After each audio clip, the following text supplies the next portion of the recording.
Inihayag ni Senador Raffy Tulfo na tutol siya sa warning shot kahit pa pulis ang gumawa nito dahil delikado at baka kung sino pang inosente ang tamaan ng bala nito. Ito ang naging reaksyon ni Senador Raffy Tulfo matapos na lumabas ang resulta ng investigasyon ng DILG matapos na sabihin ni Secretary John Vic Remulla na walang pag-atake na naganap na nakaraang shooting incident sa pagitan ni USAA Chief Retired General Mau Aplasca, mga miyembro ng USAA laban sa mga tauhan ng NBI.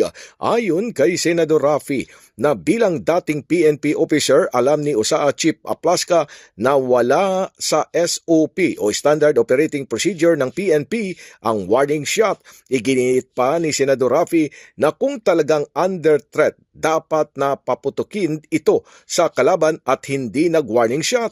Matagal nang tutol si Senador Raffy sa pagpaputok ng mga pulis ng warning shot dahil delikado ito na maaring tamaan ang inosenteng sibilyan. Kaugnay nito, nanawagan ang senador na patas ng investigasyon at hindi ang isang side lang ang imbestigahan kundi dapat ang lahat ng sangkot sa shooting incident maging ang NBI, PNP at militar.